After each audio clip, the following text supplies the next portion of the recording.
All right, man. Kenny Porter, father and trainer of Shawn Porter and boxing trainer, whatever you want to call him. As far as that, it says that Errol Spence gave Shawn Porter more props than Terence Crawford. Okay. Um, now, um, hmm, looking at it, the close fights was both close to the end of the duration. One mistake cost Shawn Porter. He cost Shawn Porter the fight against Errol Spence, where he got caught. Errol Spence literally missed that punch 1,000 times in that fight before and after that punch, after that knockdown, and people still debate and still make a case for Shawn Porter winning that fight. You know what I'm saying? People still make a case for Shawn Porter winning that fight. Now, that's after Errol Spence went out there and said that he was going to be an easy fight. That's still out there, after he said he was going to stop. He said he was going to stop Shawn Porter and knock him out cold, and he was an in-state street fighter. And you could say, well, he was just trying to sell the fight. But a lot of people believe that, and I felt that he was going to stop Shawn Porter. I said that out there. I think he he should stop Shawn Porter. Now, Kenny did go on to say that he had an opportunity to officially break down the fight, but he was leaning toward Errol Spence because of size. Okay, cool. We're not gonna hold him to that prediction, right? Because he said, this is just him scratching the surface, and I can respect that, all right?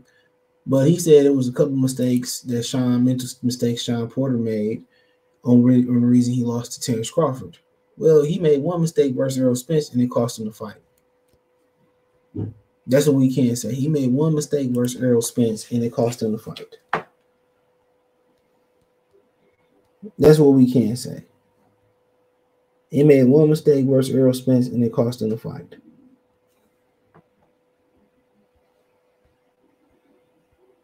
So I mean, you could say the same thing, but like I said, the word on the street is that Terence Crawford took it easy on Shawn Porter. And I'm gonna leave it at that. That's the word on the street. The Errol Spence took it easy on Shawn Porter. And the word on the street is the Porters know that. I'll just leave it at that. Now, at the same time, they both was close fighters.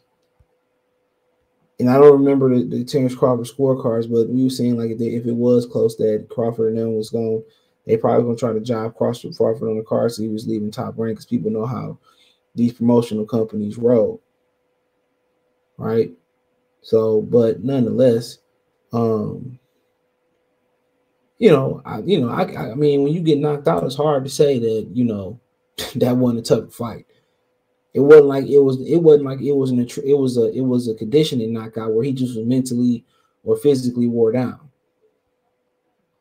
It wasn't that. Like Crawford literally, turned it up. He asked him, can I really turn it up and get him up out of there? It wasn't to the point say he was holding back per se. It was just to the point of where, they want him to be disciplined and not get caught up in a street fight with Shawn Porter because that favors Shawn Porter. He's gonna make it a rough and tough fight. Now he was basically saying, can I really start fighting now? I've been boxing. Can I start fighting now? And Bo Mack was like, yeah, go ahead and do your thing. You know what I'm saying? And he turned it up. Not only did he drop him, he did it again. And if he had an opportunity, he was really going to hurt Shawn Porter. If he had that opportunity, he really was going to hurt Shawn Porter. He was really going to knock his dick completely in the dirt. To the point where Errol Spence ran out the arena. I'm going to keep saying that. Errol Spence ran out the arena. After the devastation. He ran out the arena. He got the hell up out of there.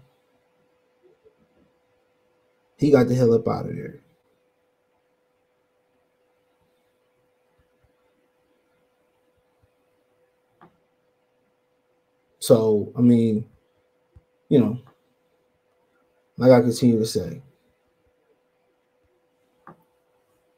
that's his opinion, and I'm not taking it away from him. But when you knock somebody out in the manner, especially in the manner that he was gonna get Shawn Porter the hell up out of there, um, it's hard to deny. It's hard to deny. You know what I'm saying? Shawn Porter and Errol Spence dropped him. Right? Like I said, he missed that punch like a trillion times in that fight. Something was off about him in that fight. Something was off about him in that fight. But he missed that punch a trillion times in that fight. You notice when he don't have his jab, he struggles. And I still say he took way more punishment throughout that fight with Terence Crawford than he took with Errol Spence. So no matter how you measure it, I'm not buying what Kenny's selling. I'm not buying that Al Heyman wired you a couple dollars. You know what I'm saying? To change your opinion. That's what I believe. I ain't saying it's true. That's what it sounds like to me. It sounds like Al doing damage control. I don't know if y'all seen the video yet, but I had the dates for the when the new date for Spence and Crawford is supposed to be. And watch that shit change to something else. It changed to something else. It changed to something else. As a matter of fact, I'm uploading the video right now. You know what I'm saying? So, I mean, it's crazy. It's crazy. But that's his opinion. But I already know how they be rolling, dude. And I just was watching people's opinion on this, and I just thought, yeah, maybe, maybe, they really believe what they're saying after a while. Like, I can see, why people pick Earl with that. You know what I'm saying? You can say, I definitely can see why people roll with Errol Spence. You know what I'm saying? Strong, physically, whatever. You know what I'm saying? Talented fighter. But after a while, as the evidence started building up to prove what me and Tom Business been saying from the beginning, you know what I'm saying? It started to build up. And people started to kept denying it and denying it and denying it and denying it. Now it's to the point where it's undeniable. We know that they aging Bud out. You know what I'm saying? And all of a sudden, all these people coming out, and you know what I'm saying? These PBC dudes coming out of nowhere, saying this and saying that, and come on. Everybody see the truth.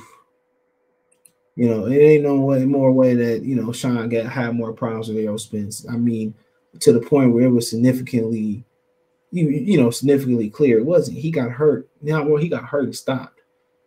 And what Kenny did by throwing that towel in was what he would think was done best for his son. I'm not saying that it wasn't, right, at all. But what he did do, he stopped Terence Crawford from really, putting an exclamation point on his performance. That's what he did. He stopped Shawn Porter from really putting an explanation. Errol Spence, Terence Crawford really put an exclamation point. Now, Errol Spence had an opportunity to follow up and knock out Shawn Porter. He didn't do it. He the bigger, stronger man, right? He didn't. That finisher been out, when he stepped up in competition, that finishing shit stopped for him. He was no longer a finisher that he once was when he moved up in competition. It just seemed like it's Errol Spence Protection Agency. And Al Heyman calling these people, telling them to co-sign Earl and try to change the narrative and try to do some damage control. Y'all seen this day coming.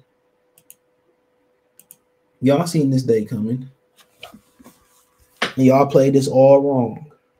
Y'all didn't think Terence Crawford, y'all thought y'all was going to get the Manny Pacquiao fight.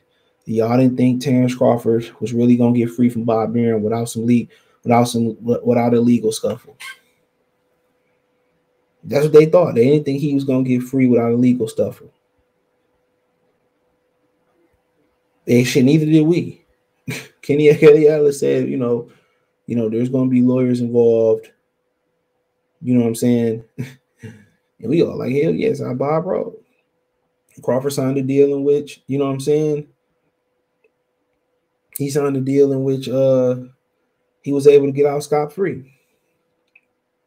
And you had to respect it. And Errol Spence did get the Pacquiao fight. He had the eye injury. You know what I'm saying? And you know, like I said before,